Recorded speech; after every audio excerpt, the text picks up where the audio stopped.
Most of us at some point in our lives thought about or tried to lose a pound or two, and naturally, all of us had had the idea of putting disgusting squiggly worms inside us to eat the food for us. Well, it turns out the tapeworm diet was pretty popular in the early 20th century. The premise is easy to understand. You take a capsule containing tapeworm eggs. Once they're inside you, the tapeworms hatch. Then they eat some of the food that you've eaten, which keeps you trim. That's not true, by the way. I feel like I need to preface it for some of you. Tapeworms are parasitic flatworms that can live in the intestines of humans and other animals. While it's true that tapeworms can consume nutrients from the host digestive system, the consequences of hosting those parasites far outweigh any potential weight loss benefits. Once ingested, tapeworms can grow to considerable lengths inside the intestines, sometimes reaching several feet. While you're technically never alone then, as these ropes of diarrhea mature, they can cause a range of health problems, including malnutrition since they eat all the food you ate. Although I guess college white girls have immunity for it, since I'm not sure whether tapeworms can survive on a boba and a latte a day. Anyway, abdominal pain, digestive issues, and in severe cases, blockages or perforations of the intestines. Despite the obvious risks, the tapeworm diet somehow gained popularity in the early 20th century, especially among those desperate for a quick weight loss solutions. But the practice was eventually banned in many countries because, well, people were ingesting literal worm parasites.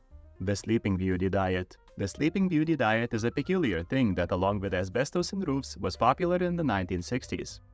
It involved sedating oneself for extended periods, sometimes several days at a time, with the belief that being unconscious would prevent one from eating, thus leading to weight loss. The logic behind this diet was simple. If you're asleep, you're not eating. Therefore, by sleeping for prolonged periods, individuals hope to avoid consuming calories and facilitate weight loss without the need for willpower or dietary changes. I wonder what else this could work with. The IRS is bothering you? Well, just get unconscious. What are they gonna do? Knock you out? They can't. You already are. While the idea of effortlessly shedding pounds while catching up on sleep might sound appealing, the reality is that sedating oneself for extended periods poses significant health risks, including dehydration, muscle atrophy, cognitive impairment, and even potential for coma or death in extreme cases. Furthermore, vitamins and nutrients. Who needs vitamin C or protein while you're sleeping? The Sleeping Beauty diet completely disregards the importance of nutrition and healthy eating habits. It just covers the problem, similarly to how getting a rhinoplasty eventually reveals itself. Despite its dangers and lack of scientific basis, the Sleeping Beauty diet captured the imagination of some individuals desperate for a quick fix to their weight concerns. However, it's widely regarded as one of the most extreme and irresponsible dieting trends in history. The cigarette diet. The cigarette diet was a fat diet popularized in the mid-20th century, particularly during the 1920s to the 1950s. It promoted the idea that smoking cigarettes could suppress appetite and aid in weight loss. During this time, cigarettes were heavily marketed as a fashionable accessory and a symbol of sophistication. Advertisements often featured slender models and celebrities endorsing smoking as a way to stay slim and glamorous. But the question is, will you look all that more aesthetic with slightly less fat but a giant tumor in your chest? The belief behind the cigarette diet was that nicotine, the addictive substance in cigarettes, could act as an appetite suppressant. Smokers would often reach for a cigarette instead of food when they felt hungry, leading to reduced caloric intake and theoretically weight loss. However, the supposed weight loss benefits of smoking were overshadowed by well-documented health risks associated with tobacco use. Cigarette smoking can cause cancer, heart disease, respiratory ailments, and a bunch of other problems like addiction. But as with many other cancerogens fueled by pervasive advertising and societal pressure to conform to unrealistic beauty standards, cigarette diet was a thing. It wasn't until the latter half of the 20th century, with the emergence of scientific evidence linking smoking to serious health issues, that the tide began to turn against this harmful diet trend. The cotton ball diet. The cotton ball diet is an extreme and dangerous weight loss trend that gained popularity in 2013 in certain circles, particularly among individuals struggling with body image and disordered eating habits. This diet involves consuming cotton balls soaked in liquids such as juice or smoothies in place of regular meals. The idea is that cotton balls, being mostly composed of cellulose fiber, would create a feeling of fullness without adding any significant calories to the diet. However, ingesting cotton balls is respectfully insane. Not only are cotton balls devoid of any nutritional value, but they can also cause blockages in the digestive tract, leading to complications such as intestinal obstructions, choking, or even life-threatening conditions requiring surgical intervention. Despite the lack of scientific evidence supporting its effectiveness and the clear dangers it poses to health, the cotton ball diet gained traction through none other than social media and word of mouth, perpetuated by individuals desperate for rapid weight loss results. Thankfully, as if any internet trend ever, it ended when people regained their consciousness. So I guess what we can learn from this diet is not to ingest non-edible items. The baby food diet. The baby food diet is pretty self-explanatory. It was popularized by celebrities in the early 21st century like Gwyneth Paltrow, Jennifer Aniston, and Lady Gaga to eat baby food.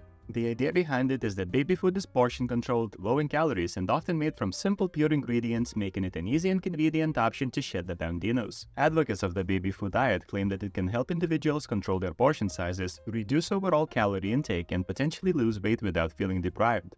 Additionally, some proponents argue that the soft texture of baby food requires less effort to digest, allowing the body to conserve energy and burn fat more efficiently, which is stupid because you literally burn calories to digest the food, but I guess you can't expect a lot from celebrities. The baby food diet, of course, has several drawbacks. Firstly, because you're not a baby, it's lacking in variety and may not provide all the essential nutrients needed for optimal health, especially for adults with higher nutrient requirements than infants. Additionally, relying solely on baby food for sustenance can be socially isolating and may lead to disordered eating habits or skewed relationship with food. Imagine going on a date and pulling a jar of baby food out. You want some, baby girl? While some individuals may experience short-term weight loss on the baby food diet due to reduced calorie intake, its long-term sustainability and effectiveness for maintaining weight loss are questionable. Like many fad diets, the baby food diet tends to overlook the importance of balanced nutrition, lifestyle changes, and behavioral modifications necessary for sustainable weight management.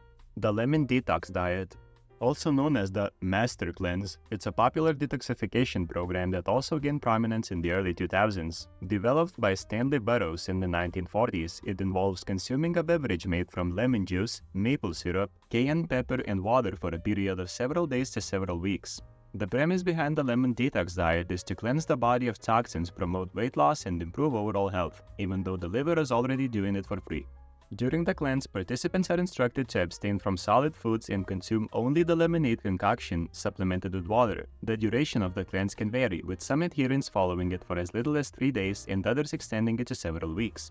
While some individuals may experience rapid weight loss during the lemon detox diet due to severe calorie restriction, the weight loss is primarily water weight and not necessarily fat loss. Also, the cleanse is nutritionally deficient and lacks essential nutrients, including protein, vitamins, and minerals, which are necessary for overall health and well-being. Critics of the lemon detox diet argue that it's unnecessary and potentially harmful. Prolonged fasting or severely restricting calorie intake can lead to nutritional deficiencies, muscle loss, metabolic disturbances, and other health complications. The Werewolf diet, also known as the lunar diet, is a weight loss trend that claims to harness the gravitational pull of the moon to facilitate weight loss. Despite sounding like something a 12-year-old who watched too much Ben 10 would invent, it's inspired by the belief that the moon's phases affect water retention in the body. Proponents of this diet suggest that fasting during specific lunar phases can lead to more significant weight loss results. The concept behind the Werewolf diet is rooted in the idea that moon's gravitational forces influence the water content in the human body, similarly to its effects on ocean tides.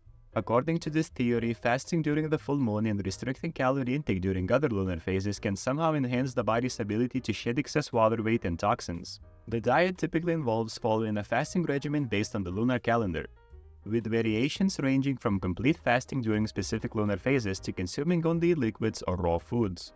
Despite its mystical appeal and claims of rapid weight loss results, there is little scientific evidence supporting the effectiveness of the Werewolf diet. While the moon's gravitational pull does influence tidal patterns, humans are not oceans, so there's no evidence to support such tomfoolery. Critics of the Werewolf diet argue that any weight loss experience on this plan is likely due to calorie restriction rather than lunar influences. Overall, I'd say if you're gonna take anything away from this video, it should probably be that don't intentionally fill yourself full of parasites, don't ingest non-digestible items, don't pretend to be a mythical creature, and most importantly, if you wanna lose weight, just eat less calories. Use a calorie tracker or something. Anyway, don't forget to subscribe and see you next time.